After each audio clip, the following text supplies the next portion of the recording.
नमस्कार दोस्तों, मैं कपिल सोनी आपका स्वागत करता हूं एजुकेटर पाई सेकेंडरी पर। हम पढ़ रहे हैं यूपीएससी के हिस्ट्री यानी इतिहास, जिसमें हमारा टॉपिक चल रहा है सिंधु घाटी सभ्यता।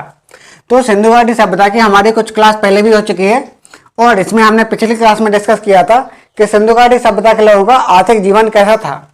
सिंधु घाटी सभ्यता के लोगों का आर्थिक जीवन कैसा था, तो इसमें हमने देखा था कि सिंधु घाटी सभ्यता के लोगों का कृषि व पशुपालन कैसा था। कृषि और पशुपालन कैसा था। इसके बाद हमने देखा था कि सिंधु घाटी सभ्यता के लोगों का शिल्प व उद्योग धंधे कैसे थे। शिल्प व उद्योग धंधे कैसे थे। फिर हमने देखा था सिंधु घाटी सभ्यता के लोगों का, जिसमें आज हम चर्चा करेंगे कि सिंधु घाटी सभ्यता के लोगों का व्यापार वाणिज्य कैसा था। व्यापार वाणिज्य कैसा था। व्यापार वाणिज्य के बाद फिर हम देखेंगे कि सिंधु घाटी सभ्यता के लोग कौन कौन सी मोहरें यूज करते थे और वहां के सिंधु घाटी सभ्यता के लोगों की लिपि कौन सी थी। तो हम निम्न बातों को देखेंगे, जिसमें हम ये 3 टॉपिक पढ़ चुके हैं। आज हम देखेंगे कि उनका व्यापार वाणिज्य, मोहरें और लिपि ये क्या थी। तो हम निम्न बातों को देखेंगे, व्यापार वाणिज्य, मोहरें और लिपि। तो आप हेडिंग डाल लीजिए सिंधु घाटी सभ्यता के लोगों का व्यापार वाणिज्य। हेडिंग डाल लीजिए सिंधु घाटी सभ्यता के लोगों का व्यापार वाणिज्य। अगर हम सिंधु घाटी सभ्यता के लोगों का व्यापार वाणिज्य देखें, व्यापार वाणिज्य, तो व्यापार वाणिज्य को हम निम्न पक्षों में देखेंगे कि वहां की व्यापार की दशा एवं दिशा कैसी थी। व्यापार की दशा एवं दिशा कैसी थी। फिर हम देखेंगे कि सिंधु घाटी सभ्यता के लोग कौन कौन सी चीजें आयात करते थे, मतलब आयातित वस्तुएं क्या थी। आयातित वस्तुएं क्या थी। आयातित वस्तुओं के बाद फिर हम देखेंगे कि सिंधु घाटी सभ्यता के लोग कौन कौन सी चीजें निर्यातित करते थे, मतलब कौन कौन सी चीज बाहर बेचते थे। निर्यातित करते थे, मतलब कौन कौन सी चीजें वो बाहर बेचते थे, निर्यातित वस्तुएं। फिर हम देखेंगे कि सिंधु घाटी सभ्यता के लोगों का क्रय विक्रय के साधन क्या थे। सिंधु घाटी सभ्यता के लोगों के क्रय विक्रय के साधन क्या थे। सिंधु के क्या लिखेंगे, क्रय विक्रय के साधन या क्रय विक्रय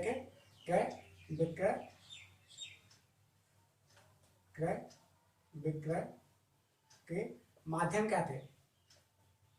माध्यम के बाद फिर हम देखेंगे कि सिंधु घाटी सभ्यता के लोगों के परिवहन के साधन क्या थे। सिंधु घाटी सभ्यता के लोगों के परिवहन के साधन क्या थे। तो हम निम्न पक्षों को देखेंगे। अगर हम देखें सिंधु घाटी सभ्यता के लोगों का व्यापार की दशा एवं दशा, तो व्यापार की दशा एवं दशा में देखें तो यहाँ पर 2 टाइप के व्यापार मिल जाते हैं कि जैसे एक तो होता है अंतरराज्यीय व्यापार और एक होता है अंतरराष्ट्रीय व्यापार। तो यहाँ पर अगर हम देखें अंतरराज्यीय व्यापार,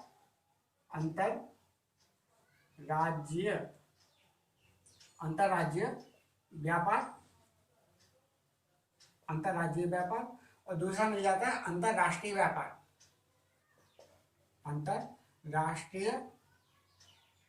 अंतरराष्ट्रीय व्यापार हमें ये देखने मिल जाते हैं।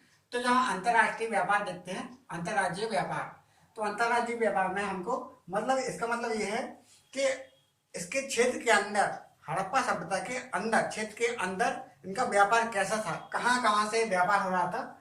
अगर हम ये देखें तो यहाँ पर कुछ जगह मिल जाती है। जैसे अगर हम पहली जगह देखें तो कश्मीर, कोलार, काठियावाड़,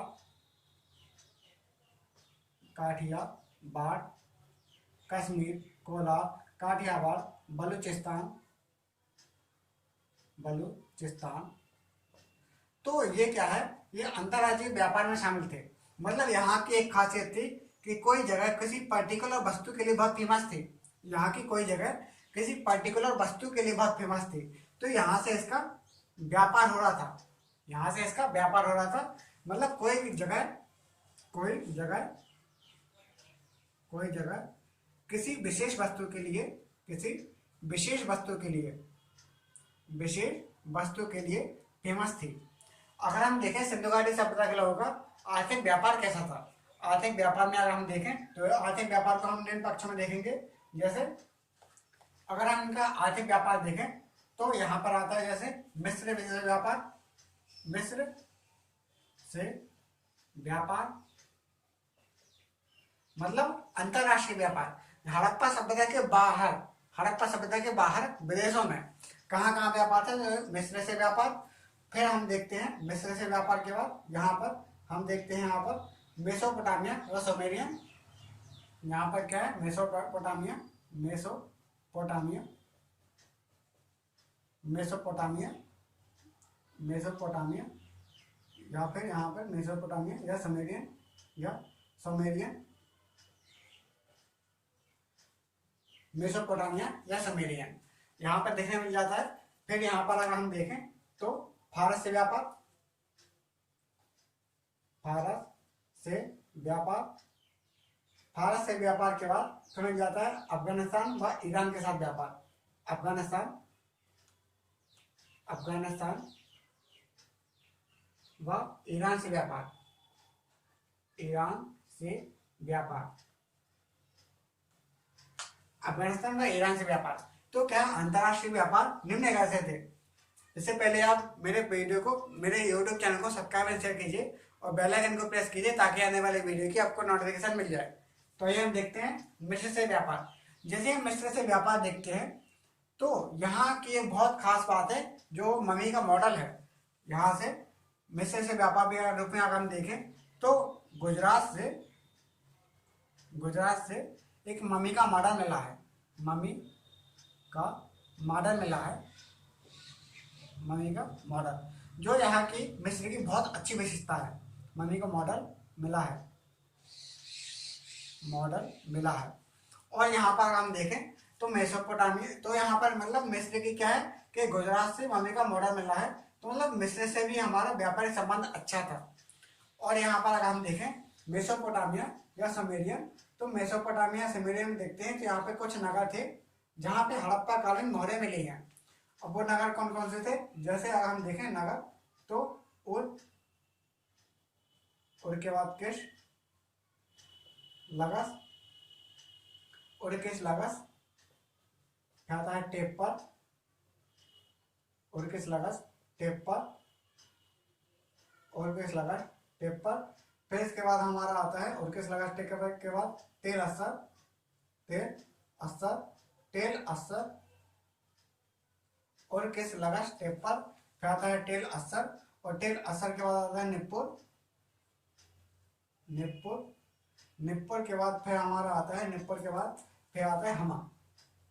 तो हमारे कुछ नाम मिल जाते हैं जहां पर सिंधु घाटी सभ्यता यानी हड़प्पा सभ्यता की कुछ मोहरें मिली हैं। मतलब यहाँ पर इस जगह पर जैसे उर किस लगस टिप्पर तेल असर, टेल असर और निप्पुर और हमा। तो यहाँ से क्या है हड़प्पा सभ्यता की मोहरें मिली हैं, हड़प्पा सभ्यता की, हड़प्पा सभ्यता की, सभ्यता की मोहरें मिली हैं, मोहरें मिली हैं। और यहीं पर एक वंश था मेसोपोटामिया सुमेरियन में, एक वंश था सारगोन वंश। यहाँ पर एक वंश था सारगोन वंश, सारगोन वंश। तो सारगोन वंश में एक अभिलेख था, सारगोन वंश में एक 2350 ईस्वी का, ईसा पूर्व का एक अभिलेख था, 2350 ईसा पूर्व का, जो सारगोन वंश का एक अभिलेख था 2350 ईसा पूर्व था। तो उसमें क्या है 3 जगह के नाम मिल जाते हैं। कौन कौन सी जगह के नाम मिल जाते हैं अगर हम देखें सारगोन वंश के अभिलेख में, तो 3 जगह के नाम का उल्लेख है। कौन कौन सी जगह के नाम के उल्लेख हैं, जैसे यहाँ पर मेलुहा, मेलुहा, मेलुहा के बाद आता है मगन, और फिर आता है यहाँ पर मेलुहा मगन, और फिर आता है यहाँ पर दिलमुन, दिलमुन, मेलुहा मगन और दिलमुन। और अगर हम देखें यहाँ पर मेलुहा मगन और दिलमुन, तो यहाँ पर हमारे कुछ नाम मिल जाते हैं। अगर हम देखें फारस, जैसे अगर हम देख रहे हैं फारस, तो फारस में क्या था, फारस, फारस, तो फारस में क्या 2 जगह थी, व्यापार, व्यापार, तो फारस में क्या है, दो जगह थी। जैसे यहाँ पर हम देखें तो यहाँ पर व्यापार में आती है, यहाँ पर फारस में फैलका, फैलका के बाद आता है बहरीन, फैलका के बाद बहरीन। तो यहाँ पर हमें कुछ चीजें मिल जाती हैं फारस के साथ व्यापार में। जैसे कौन कौन सी जगह थी, जैसे फैलका और बहरीन, कौन कौन सी जगह मिल जाती है, फैलका और बहरीन। तो यहाँ पर अगर हम बहरीन में देखें और यहाँ पर देखें मेलुहा मगध, तो क्या हो रहा है कि सारगोन वंश के अभिलेख में ये तीन जगह मिल जाती हैं, मेलुहा, मगध और दिलमुन। तो मेलुहा, मगध, दिलमुन, इसका मतलब ये है कि ये तीन जगह से बंदरगाही यहाँ पर जगह थी जहां पर विभिन्न देशों से व्यापार वाणिज्य होता था, विभिन्न देशों से व्यापार वाणिज्य होता था। तो मतलब यहाँ से अगर हम संबंध देखें तो जहां पर अगर देखते हैं मेलुहा का संबंध, तो मेलुहा का संबंध था यहाँ पर सिंधु घाटी सभ्यता से, मेलुहा का संबंध था सिंधु घाटी सभ्यता से, मेलुहा का संबंध था सिंधु घाटी सभ्यता से, सिंधु घाटी सभ्यता से। और हम देखते हैं मगध, तो मगध का संबंध था एक मकरान तट है बलूचिस्तान में, पाकिस्तान के, तो मकरान तट से मगध का संबंध कहाँ मिलता है, मकरान तट,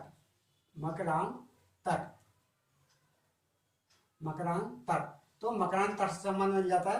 और जो जगह है दिलमुन, तो दिलमुन का संबंध मिल जाता है बहरीन से, दिलमुन का संबंध मिल जाता है कहाँ से, बहरीन से।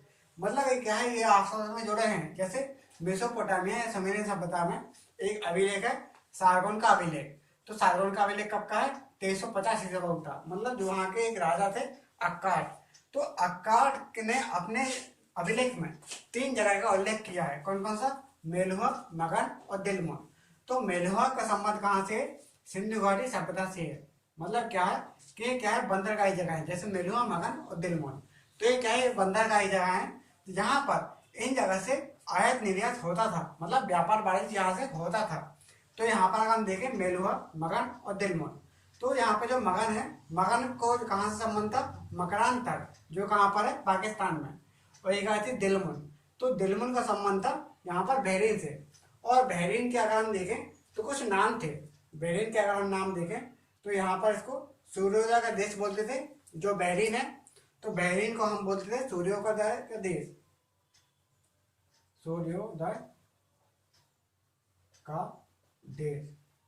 सूर्योदय के देश के अलावा इसको हम बोलते थे साफ सुथरे नगरों का देश। क्या बोलते थे, साफ सुथरे नगरों का देश, साफ सुथरे नगरों का देश, नगरों का देश। और एक नाम और बोलते थे इसको हाथियों का देश। किसको, हाथियों का देश, क्योंकि यहाँ पर हाथियों की पर्याप्तता थी, हाथियों का देश। तो मतलब क्या है, कुछ जगह थी जैसे बहरीन, तो बहरीन के कितने नाम थे, सूर्योदय का देश, साफ सुथरे नगरों का देश और हाथियों का देश। जैसे यूपीएससी में एक क्वेश्चन आया था कि निम्न में से सूर्योदय का देश किसे बोलते हैं, सूर्योदय का देश किसे बोलते हैं। तो मतलब ये आ गया था, यहाँ पर सूर्योदय का देश, यहाँ पर सूरज उगत होता है, कहाँ पर उदय होता है, तो इसे क्या बोलते हैं, सूर्योदय का देश बहरीन को। जैसे क्वेश्चन आया था सूर्योदय का देश किसे बोलते हैं, तो ये बोलते हैं बहरीन को। और यहाँ पर अगर हम देखें मेसोपोटामिया देख लो, फारस हमने देख लिया। फिर हम देखते हैं अफगानिस्तान व ईरान। तो अफगानिस्तान में कुछ जगह मिल जाती है, जैसे अफगानिस्तान में अगर हम देखें, अफगानिस्तान में तो यहाँ पर अफगानिस्तान में कुछ जगह थी, अफगानिस्तान में कुछ जगह थी जैसे लाजबर्ग मणि। अगर हम देखें अफगानिस्तान में तो लाजबर्ग मणि, तो लाजबर्ग मणि का यहाँ पर व्यापार होता था। जो अफगानिस्तान है यहाँ से लाजबर्ग मणि का व्यापार होता था।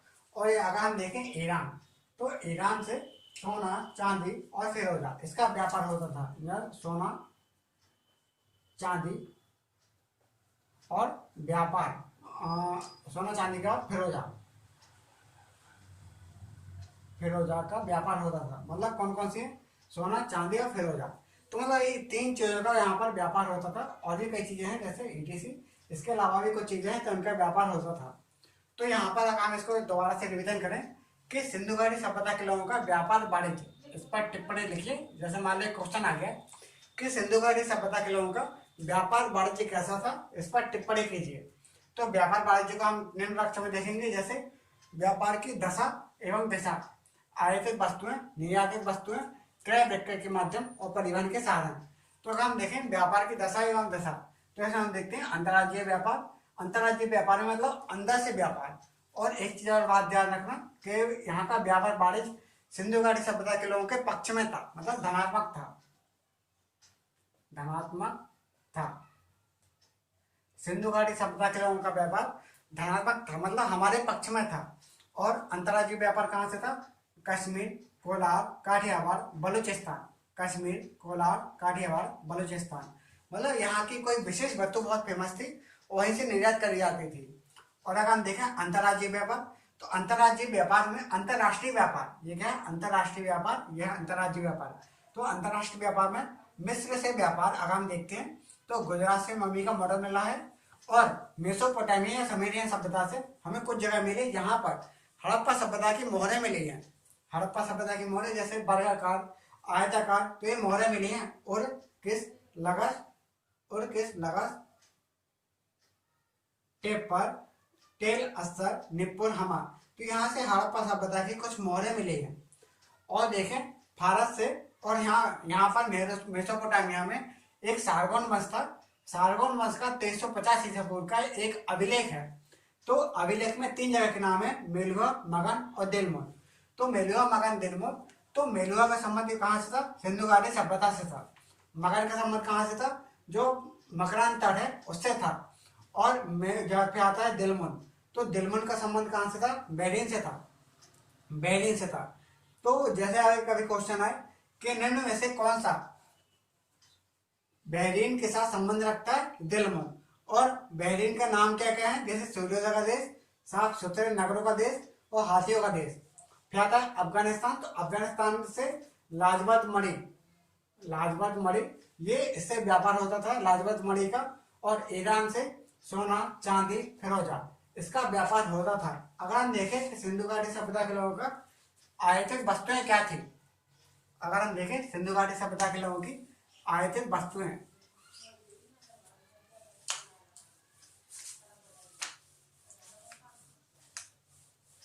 क्लास नॉन स्टॉप चलेगी। और प्लीज आप अच्छे से नोट्स बनाते रहिए, क्योंकि एग्जाम में यही से क्वेश्चन आने वाला है। और आप अगर नोट्स नहीं बनाएंगे तो आपको बहुत दिक्कत होने वाली है, इसलिए आप प्रॉपर नोट्स बनाते जाइए। अगर हम देखें आयतित वस्तुएं, तो आयतित वस्तु में कुछ चीजें आ जाती हैं, जैसे कुछ बहुमूल्य पत्थर हैं, बहुमूल्य पत्थर, बहुमूल्य पत्थर। तो बहुमूल्य पत्थर कहाँ से मंगाते थे? कश्मीर व काठियावाड़ से, कश्मीर व काठियावाड़ से। और अगर दूसरी चीज देखें बहुमूल्य पत्थर के अलावा अर्ध कीमती पत्थर, अर्ध कीमती पत्थर, अर्ध कीमती पत्थर, तो अर्ध कीमती पत्थर मंगाते थे बलूचिस्तान से, बलूचिस्तान से। बहुमूल्य पत्थर कहाँ से मंगाते थे? कश्मीर या और काठियावाड़ से। अर्ध कीमती पत्थर कहाँ से मंगाते थे? बलूचिस्तान से। और एक जगह और है जैसे सोना, तो सोना कहाँ से मंगाते थे? तो राजस्थान के, जैसे सोना मंगाते थे यहाँ पर कोलार, मैसूर से, कोलार, मैसूर से, कोलार, मैसूर से, कोलार, मैसूर से क्या सोना मंगाते थे। तो ये क्या है, यूपीएससी में क्वेश्चन आ चुका है या फिर कोई स्टेट में आ चुका है कि निम्न में से सोना कहाँ से मंगाते थे? सोना मंगाते थे कोलार, जो मैसूर में है, तो यहाँ से मंगाते थे, कोलार और मैसूर से मंगाते थे। तो ये क्या है, यूपीएससी का क्वेश्चन है, यूपीएससी का क्वेश्चन है। तो बहुत ही सिलेक्टेड टॉपिक चल रहे हैं। और यहाँ पर अगर हम देखें तो एक आता है तांबा। तो तांबा कहाँ से मंगाते थे? तो तांबा मंगाते थे राजस्थान की खेतली खदान से, राजस्थान की खेतली खदान से, राजस्थान की खेतली खदान से। और मद्रास से, तो राजस्थान की खेतली खदान। तो ये भी यूपीएससी में एक बार क्वेश्चन आ चुका है कि निम्न में से कहाँ से वो तांबा मंगाते थे? राजस्थान की खेतड़ी खदान से। तो राजस्थान की खेतड़ी खदान, तो ये क्या है, ये आंतरिक, ये क्या है, आंतरिक व्यापार होता था, मतलब आंतरिक अपने देश के अंदर, आंतरिक, ये क्या है, आंतरिक व्यापार था, आंतरिक व्यापार था। अगर हम देखें कहाँ कहाँ से इनका बाहरी से व्यापार था, तो बाहरी व्यापार में कुछ चीजें आ जाती हैं, जैसे बाहरी व्यापार में जैसे लाजवर्द मणि, लाजवर्द मणि, तो हमने कहा था ना लाजवर्द मणि कहाँ से मंगाते थे, अफगानिस्तान से। तो लाजवर्द मणि कहाँ से मंगाते थे, जो बदख्शा जगह है, बदख्शा, बदख्शा, लाजवर्द मणि कहाँ से मंगाते थे, बदख्शा, अफगानिस्तान से, अफगानिस्तान से लाजवर्द मणि कहाँ से मंगाते थे, बदख्शा, अफगानिस्तान से। और एक चीज आती है यहाँ पर, जैसे चांदी, फिरोजा, सीसा, चांदी, फिरोजा, चांदी, फिरोजा और सीसा। तो चांदी, फिरोजा, सीसा ये कहाँ से मंगाते थे, ये मंगाते थे ईरान व अफगानिस्तान से, ईरान व अफगानिस्तान से, ईरान व अफगानिस्तान से। कहाँ से मंगाते थे, ईरान व अफगानिस्तान से। तो अगर हम इसको देखें तो ये क्या थे, ये जैसे हमने देखा आंतरिक व्यापार, और ये क्या है, ये बाहरी व्यापार था, मतलब क्या था, बाह्य व्यापार, बाह्य व्यापार, बाह्य व्यापार कहाँ से था, लाजवर्द मणि मंगाते थे बदख्शा, अफगानिस्तान से, और चांदी, फिरोजा, सीसा यह कहाँ से मंगाते थे, ईरान व अफगानिस्तान से। तो यहाँ पर हमने देखा आयातित वस्तुएं। अगर हम देखें निर्यातित वस्तुएं, तो निर्यातित वस्तुएं क्या थी, अगर हम देखें निर्यातित वस्तुएं, तो निर्यातित वस्तुओं में जैसे सीप के बने सामान थे, क्या, सीप के बने सामान, सीप के बने सामान। और अगर देखें तो हाथी दांत के पैमाने, हाथी दांत के पैमाने, हाथी दांत के पैमाने, और वस्त्र व मनके, वस्त्र व मनके, वस्त्र व मनके, वस्त्र व मनके वो क्या है, निर्यातित करते थे। आयातित वस्तुएं क्या थी, आयातित वस्तुएं जैसे पत्थर, बहुमूल्य पत्थर, अर्ध कीमती पत्थर, सोना, तांबा, और लाजवर्द मणि, चांदी, फिरोजा, सीसा। तो ये क्या है, आयातित वस्तुएं थी। और निर्यातित वस्तुएं क्या थी, सीप के बने हुए सामान, हाथी दांत के पैमाने, जो कहाँ से, लोथल से मिले हैं, हमें लोथल से इसके साक्ष्य मिले हैं, और वस्त्र व मनके, तो ये क्या है, निर्यातित करते थे। अगर हम देखें कि वहां के क्रय विक्रय के माध्यम क्या थे, वहां के सिंधु घाटी सभ्यता के लोगों का क्रय विक्रय के माध्यम क्या थे, इसको आप लिख लीजिए, क्रय विक्रय के माध्यम क्या थे। अगर हम सिंधु घाटी सभ्यता के लोगों के क्रय विक्रय के माध्यम थे, तो इसको अगर हम देखें,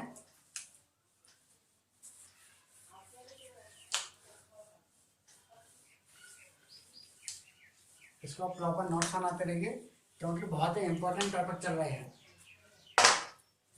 और चैप्टर खत्म होने की कगार पर है, ये खत्म ही हो जाएगा। अगर हम देखें क्रय विक्रय के माध्यम, तो क्रय विक्रय के अगर हम माध्यम देखें, तो यहाँ पर क्रय विक्रय के माध्यम में आते हैं जैसे पैमाना, पैमाना माध्यम क्या थे, जैसे पैमाना, मोहर, तो ये चीजें मिल जाती हैं कि वहां का क्रय विक्रय किस माध्यम से होता था, मतलब वहां के पैमाने क्या थे, पैमाने क्या थे। जैसे अगर हम देखें पैमाने और क्रय विक्रय के माध्यम में, जैसे पैमाने, पैमाने के बाद मोहरे, मोहरे के पैमाने, पैमाने के बाद मोहरे, और लिपि क्या थी, मतलब किस माध्यम से वो अपना व्यापार वाणिज्य करते थे, तो क्या यहाँ पर लिपि। अगर हम देखें पैमाना, तो पैमाना में हमको दो चीजें मिल जाती हैं, जैसे हाथी दांत के पैमाना, हाथी दांत का पैमाना, हाथी दांत के पैमाना, और दूसरा मिल जाता है यहाँ पर हमें, जैसे ये लोग 16 के गुणज में अपनी चीजें करते थे, जैसे 16 के गुणज में संख्या, 16 के गुणज में, 16 के गुणज में संख्याएं यूज करते थे। तो 16 के गुणज में, जैसे ये अभी भी चल रही है, जो सभ्यता है ये अभी चल रही है। जैसे हम बोलते हैं 1 रुपये में 16 आने हैं, तो ये क्या है, 16 आना। तो 1 रुपये बराबर 16 आने। ये क्या है, अभी भी ये चल रहा था, और कुछ पिछड़े गांव में अभी चलता है। 16 आने बराबर 1 रुपया, 16 आने बराबर 1 रुपया। अगर हम देखें मोहरें, तो सिंधु घाटी सभ्यता के लोग मोहरें, यहाँ पर 2500 मोहरें मिली हैं। कितनी? 2500 मोहरें मिली हैं। 2500 मोहरें मिली हैं। 2500 मोहरें मिली हैं, जिसमें से केवल 1200 मोहरें, 2500 मोहरें में से 1200 मोहरें केवल मोहनजोदड़ो से मिली हैं। कहाँ से? 1200 मोहरें मोहनजोदड़ो से मिली हैं। मोहनजोदड़ो से मिली हैं। मोहनजोदड़ो से मिली हैं। कितनी? 1200 मोहरें, जो क्या है सर्वाधिक हैं। और ये क्या है, वर्गाकार हैं। वर्गाकार, जिसमें क्या है, कुछ चित्र बने हैं। वर्गाकार प्लस इसमें कुछ चित्र बने हैं। वर्गाकार है और इसमें कुछ चित्र बने हैं। और अगर देखें तो जैसे 1200 मोहरें में से 1200 मोहरें मोहनजोदड़ो से मिली हैं, और यहाँ पर सर्वाधिक अभिलेखीय मोहरें मिली है। मतलब इसमें कुछ ना कुछ लिखा हुआ है। क्या? अभिलेखीय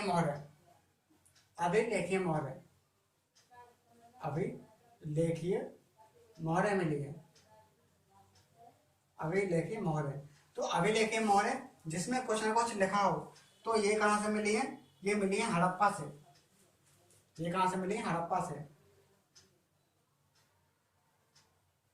हड़प्पा से मिली है। और अगर हम देखें जो मोहरें थी, तो 2500 मोहरें। इसके बाद अगर हम देखें तो ये 2500 मोहरें थी, ये किससे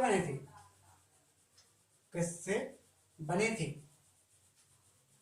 तो 2500 मोहरें थी, ये किससे बनी थी? तो मोहरें बनी थी मैक्सिमम सेल खड़ी से बनी थी। कैसे? सेल खड़ी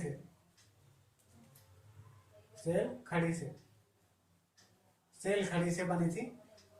मैक्सिमम सेल खड़ी से बनी थी। और दूसरा बनी थी यहाँ पर कांचले मिट्टी से। सेल खड़ी से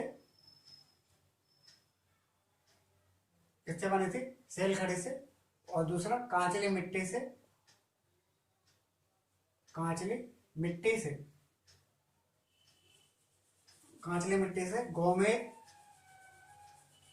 गोमेद से बनी थी। फिरोजा से बनी थी। फिरोजा से बनने के बाद वहां पर फ्लिंट, तो फ्लिंट से भी बनी थी। क्या? फ्लिंट।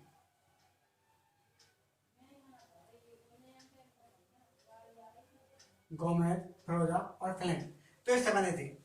गोमेद, फिरोजा और फ्लिंट। इसको अगर अच्छे से लिखें, फ्लिंट। हाँ, गोमेद, फिरोजा, फ्लिंट। और कांच, मेन तो ये क्या है, सेलखड़ी से। तो ये क्या है, मैक्सिमम है। जैसे यूपीएससी में क्वेश्चन आता कि निम्न में से सिंधु घाटी सभ्यता की मोहरें अधिकतर किससे बनी थी? तो अधिकतर बनी थी सेल खड़ी से। और जैसे अगर कभी क्वेश्चन आए तो निम्न में से कौन से धातु से या काय से सिंधु घाटी सभ्यता की मोहरें बनी थी, तो उनमें क्या है, कोई एक ऑप्शन देगा और बोलेगा कि निम्न में से किससे से नहीं बनी थी, तो उनमें से अपन एक सेलेक्ट कर लेंगे। तो कैसे बनी थी? सेल खड़ी। ये क्या है? सेल खड़ी, कांचली मिट्टी, गोमेद, फिरोजा, फ्लिंट। तो यहाँ पर हमें ये चीजें मिल जाती हैं। किससे बनी थी? गोमेद, फिरोजा, फ्लिंट। अगर हम देखें कि इनका आकार कैसा था, तो आकार में हमें यहाँ पर कुछ आकार मिल जाते हैं। जैसे यहाँ पर वर्गाकार मतलब चारों भुजाएं बराबर। और दूसरा मिल जाता है यहाँ पर आयताकार मतलब लंबाई चौड़ाई ऐसे में थी। वर्गाकार और आयताकार। अगर हम देखें वर्गाकार में, तो वर्गाकार में हमें कुछ चीजें मिल जाती हैं। जैसे यहाँ पर वर्गाकार में कुछ ना कुछ लिखा था, और लिखा था तो इसमें हमें कुछ चीजें और मिल जाती हैं लिखने के बाद, जैसे पशु के चित्र मिलते हैं, पशु के चित्र मिलते हैं, या पेड़ पौधों के चित्र मिल जाते हैं, पेड़ पौधे के चित्र मिल जाते हैं, पशु पेड़ पौधे, और पक्षियों के चित्र मिल जाते हैं, पक्षियों के लिपि में जैसे कुछ ना कुछ लिखा था, पशु पेड़ पौधे और पक्षियों के चित्र मिल जाते हैं। और अगर हम देखें आयताकार में, तो आयताकार में यहाँ पे एक चीज दिखने मिल जाती है कि यहाँ पर केवल लिपि थी, यहाँ पर केवल लिपि का यूज हुआ है, केवल लिपि का यूज हुआ है, केवल लिपि का यूज हुआ है, मतलब और कुछ नहीं था। जो आयताकार मोहरे थी उसमें केवल लिपि थी, मतलब कुछ ना कुछ लिखा था, और वर्गाकार में कुछ ना कुछ लिखा था, या फिर पशु पेड़ पौधे और पक्षियों इनके चित्र मिल जाते हैं। तो यहाँ पर हमने देखा किससे बने थी, इनके आकार, और किससे बने थी हमने ये देखा, फिर उनका आकार कैसा था, फिर हमने देखा कि वहां पर मोहरे वगैरह कैसे थी। अगर हम देखें कि सिंधु घाटी सभ्यता के लोगों की लिपि क्या थी, सिंधु घाटी सभ्यता के लोगों की लिपि क्या थी, तो अगर हम लिपि को देखें तो यहाँ लिपि की सबसे बड़ी दिक्कत थी कि लिपि का पढ़ाना जाना। वहाँ की सिंधु घाटी सभ्यता की जो लिपि थी पढ़ी नहीं गई, जो सिंधु घाटी सभ्यता की लिपि है। और एक चीज़ और, जो मोहरे मिली है, मोहरे इसका भी टॉपिक है, और लिपि जो यहाँ पर टॉपिक है, क्रय विक्रय के माध्यम, मोहरे और लिपि, तो वो इसका भी टॉपिक है, मतलब आर्थिक जीवन का भी टॉपिक है मोहरे और लिपि। तो हम क्या, मोहरे हमारा हो चुका है, अब देख रहे हैं लिपि। तो लिपि को जैसे हम देखते हैं, हेडिंग डालिए कि सिंधु घाटी सभ्यता के लोगों की लिपि क्या थी, हेडिंग डालिए लिपि। अगर हम लिपि में देखें तो यहाँ पर कुछ चीज़ें मिल जाती हैं, जैसे एक हमें चीज़ मिलती है कि वहाँ की सिंधु घाटी सभ्यता के लोगों की लिपि पढ़ी नहीं गई। तो एक समस्या थी कि सिंधु घाटी सभ्यता के लोगों की लिपि का पढ़ा ना जाना, लिपि का पढ़ा ना जाना, तो एक समस्या थी। जो सिंधु घाटी सभ्यता के लोगों की लिपि थी वो लिपि पढ़ी नहीं गई। और इसकी अगर हम देखें, केवल जो देखें इनकी खोज किसने की थी, तो इसकी खोज की थी चार्ल्स मेंशन ने 1853 में की थी, 1853 में। और इसका पता कब लगाया था, इसका पता लगाया था दयाराम साहनी के द्वारा, 1923 में दयाराम साहनी के द्वारा इसकी खोज की थी। और चार्ल्स मेंशन ने इसका पता लगाया था, इसकी केवल खोज की थी, और इसने क्या है, पूरी जानकारी पता कर ली थी। अगर हम देखें लिपि, तो लिपि में हमें कुछ चीज़ें देखने मिल जाती है, जैसे यहाँ पर 64 चिन्ह मिले हैं। कितने चिन्ह मिले हैं? 64 चिन्ह मिले हैं, जो मैक्सिमम है। मूलतः क्या मिले हैं? 64 चिन्ह मिले हैं, मूलतः 64 चिन्ह मिले हैं। और यहाँ पर अगर देखें लिपि में तो 64 चिन्ह मिले। इसके अलावा अगर एक चीज देखने जाए तो यहाँ पर अंग्रेजी के यू आकार का सबसे ज्यादा यूज हुआ है, मतलब यहाँ पर चित्राक्षर मिले हैं। क्या चित्राक्षर? मतलब जो कुछ अक्षर थे, तो अक्षर के अलावा उसमें कुछ चित्र बने थे, तो चित्राक्षर में हमें कुछ चीजें मिल जाती हैं। जैसे चित्राक्षर कितने मिले हैं? तो 250 से 400 चित्राक्षर मिले हैं। और अगर हम देखें चित्राक्षर में यहाँ पर कौन कौन से अक्षरों के चित्र बने थे, तो अंग्रेजी के यू आकार के चित्र बने थे, यू आकार के चित्र बने थे। और दूसरी बात, मछलियों के चित्र बने थे। किसके? मछलियों के चित्र थे। चित्राक्षर को अगर हम देखें तो पिक्टोग्राफ भी बोल देते हैं। क्या? पिक्टोग्राफ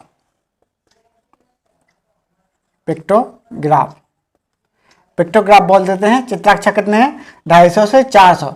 ये क्या संख्या है? तो कितने चित्राक्षर मिले हैं? 250 से 400 चित्राक्षर मिले हैं। और उसमें क्या है, अंग्रेजी के यू आकार के चित्र ज्यादा बने हैं। यू अंग्रेजी के यू अक्षर है उसके चित्र, और मछलियों के आकार के मछलियों के आकार के। तो सिंधु घाटी सभ्यता के लोग किस प्रकार लिखते थे? तो इसकी एक लिपि थी बाउस्ट्रोफेंडम।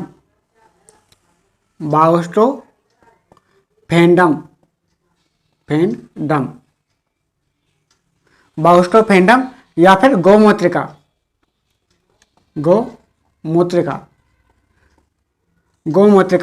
या बाउस्ट्रोफेंडम। जैसे मतलब दाएं से बाएं, बाएं से दाएं, फिर दाएं से बाएं, फिर बाएं से दाएं। तो मतलब कुछ इस प्रकार लिपि थी। मतलब पहले वो यहाँ से लिखना शुरू करते थे, फिर यहाँ से लिखने के बाद फिर अगर जो अगली लाइन आएगी तो अगली लाइन ये बाएं से दाएं हो जाएगी, फिर दाएं से बाएं हो जाएगी, फिर ये ऐसे हो जाएगी। मतलब राइट टू लेफ्ट, फिर लेफ्ट टू राइट, फिर राइट टू लेफ्ट, फिर यहाँ पर लेफ्ट टू राइट। मतलब कुछ इस प्रकार थी। गौमूत्रिका, जैसे गाय मूत्र विसर्जन करती है तो उसकी कुछ इस प्रकार आकृति बन जाती है। तो मतलब कुछ इस प्रकार है, तो इसको हम इस प्रकार देख सकते हैं। तो यहाँ पर ये क्या है, लिपि थी। लिपि कैसे थी? तो वहाँ पर 64 चिन्ह मूलतः मिले हैं, 64 चिन्ह मिले हैं, 64 चिन्ह मिले हैं। और वो कैसे हैं? चित्राक्षर है, चित्राक्षर।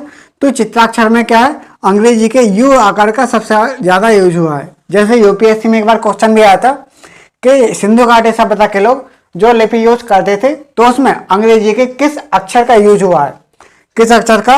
तो अंग्रेजी के यू आकार के अक्षर का ज़्यादा यूज हुआ है। और अगर देखें तो कौन कौन से आकार बने थे? तो मछलियों के आकार बने थे, जो कौन सी मछलियों के आकार के थे। और यहाँ पर अगर देखें तो लिपि कैसी थी? लिपि थी बाउस्ट्रोफेंडम यानी गोमूत्रिका। ऐसे दाएं से बाएं, मतलब राइट से लेफ्ट, लेफ्ट से राइट, फिर राइट से लेफ्ट। मतलब कुछ इस प्रकार लिखे थे। जैसे अपन देवनागरी लिपि में लिखते हैं, जैसे अगर देखें देवनागरी, तो देवनागरी लिपि में हम लोग लिखते हैं, या फिर इंग्लिश में भी लिखते हैं left to right, left to right, left right. तो ऐसे लिखते हैं। लेकिन यहाँ पर कैसे थी? राइट टू लेफ्ट, फिर लेफ्ट टू राइट, तो ऐसे मिल जाती है। तो ये थी सिंधु घाटी सभ्यता के लोगों की लिपि। अगर हम देखें सिंधु घाटी सभ्यता के लोगों का परिवहन के साधन क्या थे? परिवहन के साधन जो हमारे इसमें आ जाते हैं, परिवहन के साधन जो व्यापार वाणिज्य में ही आ जाते हैं। परिवहन के साधन क्या थे? तो परिवहन के साधन हमें दो प्रकार के मिल जाते हैं, दो प्रकार के साधन मिल जाते हैं। एक तो स्थल मार्ग से और जल मार्ग से। इसको आपने लिख लिया होगा। हम देखते हैं सिंधु घाटी सभ्यता के लोगों के परिवहन के साधन क्या थे। परिवहन के साधन तो क्या है? परिवहन के साधन दो प्रकार से थे। एक तो क्या है, जल मार्ग से थे और स्थल मार्ग से थे। अगर हम देखें परिवहन के साधन, परिवहन के साधन, अगर हम परिवहन के साधन देखें तो परिवहन के साधन दो प्रकार के थे। एक तो जल मार्ग से, और दूसरा था यहाँ पर स्थल मार्ग से। जल मार्ग से और स्थल मार्ग से। अगर हम देखें जल मार्ग से, तो जल मार्ग से एक स्थल मिल जाता है, जैसे यहाँ पर स्थान, यहाँ पर नदी। अगर इस प्रकार देखें जल मार्ग, स्थान और नदी, तो एक स्थान है जैसे लोथल। तो लोथल कहाँ मिल जाता है? लोथल मिलता है भोगवा, व साबरमती के तट पर। भोगवा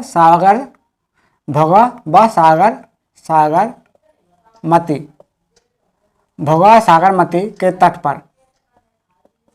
पर कहाँ मिलता है? भोगवा व सागरमती के तट पर। और अगर यहाँ पर देखें मेघम,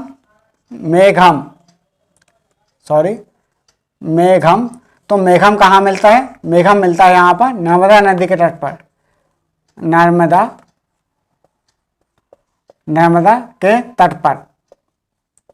और यहाँ पर अगर हम देखें भक्ताराम, तो भक्ताराम मिलता है किम नदी के तट पर। कहाँ पर? किम नदी के तट पर। और अगर हम देखें भक्तराव के अलावा यहाँ पर प्रवास पाटन, तो प्रवास पाटन अगर हम देखें तो प्रवास पाटन मिलता है यहाँ पर हिरण्य नदी के तट पर, हिरण्य नदी के तट पर। कहाँ पर? हिरण्य नदी के तट पर। और यहाँ पर हम देखें बालाकोट, तो बालाकोट मिलता है मकरान के तट पर, नदी या तट पर। तो कहाँ पर मिलता है? मकरान के तट पर, मकरान के तट पर, मकरान के तट पर। और अगर हम यहाँ पर देखें सोत का गेंडोर, सोत का गेंडोर, सोत का गेंडोर, सोत का गेंडोर, तो हम ये पहले बता चुके हैं। यहाँ पर था दास्क नदी के तट पर, दास्क नदी के तट पर। कहाँ पर था? सोत का गेंडोर दास्क नदी के तट पर। कहाँ पर था? दास्क नदी के तट पर। तो ये हमने देखा जलमार्ग। तो जैसे अगर कभी क्वेश्चन में आए कि निम्न से जोड़ी मिलाइए, जोड़ी मिलाइए, तो जोड़ी में क्या कर सकता है कि 2-3 क्वेश्चन यहाँ से उठा के देगा और इनकी जोड़ी मिला के इसके स्थान दे देगा। तो बोलेगा इनमें से कौन सा स्थान निम्न में से जुड़ा हुआ है। जैसे लोथल भोगवा व सागरमती के तट पर, मेघम, मेघम कहाँ पे? नर्मदा के तट पर, भक्ताराव कहाँ पर है? केम, प्रवास पाटन हिरण्य नदी के तट पर, बालाकोट मकरान के तट पर, और सोत का गेंडोर कहाँ पर है? दास्क नदी के तट पर। तो ये देखा हमने जलमार्ग। अगर हम देखें स्थल मार्ग, तो स्थल मार्ग में हमें कुछ चीजें देखने मिल जाती हैं। जैसे स्थल मार्ग में जैसे अगर होता था तो कौन कौन से साधन यूज करते थे? जैसे बैलगाड़ी,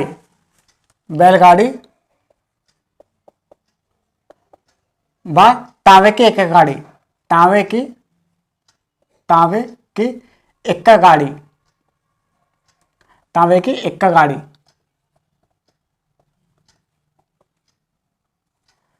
तांबे की इक्का गाड़ी। तो इसका यूज करते थे बैलगाड़ी और तांबे की इक्का गाड़ी। मतलब ये स्थल मार्ग से ये क्या है? साधन थे, बैलगाड़ी व तांबे की इक्का गाड़ी। और जलमार्ग से कहाँ कहाँ स्थान थे, कहाँ पर इसका यूज करते थे? जैसे लोथल भोगवा सागरमती के तट पर, मेघम नर्मदा के तट पर, भक्ताराव किम नदी के तट पर, किम नदी के तट पर, प्रवास पाटन हिरण्य नदी के तट पर, बालाकोट मकरान के तट पर, और सोत का गेंडोर कहाँ पर था? ये दास्क नदी के तट पर। स्थल मार्ग में कौन कौन से वो साधन यूज करते थे? जैसे बैलगाड़ी व तांबे की एक गाड़ी। तो ये क्या है? परिवहन के साधन है, परिवहन के साधन जो व्यापार वाणिज्य में यूज करते थे, व्यापार वाणिज्य में इसका यूज करते थे। तो यहाँ से हमारा चैप्टर ये खत्म ही होने वाला है। अगली क्लास में हम देखेंगे कि सिंधु घाटी सभ्यता के लोगों का पतन कैसे हुआ था, सिंधु घाटी सभ्यता के लोगों का पतन कैसे हुआ था, पतन कैसे हुआ था हम ये देखेंगे। और इसके बाद हम कुछ ऑब्जेक्टिव क्वेश्चन करेंगे, इसके बाद हम कुछ ऑब्जेक्टिव क्वेश्चन करेंगे। आज के लिए इतना ही, धन्यवाद।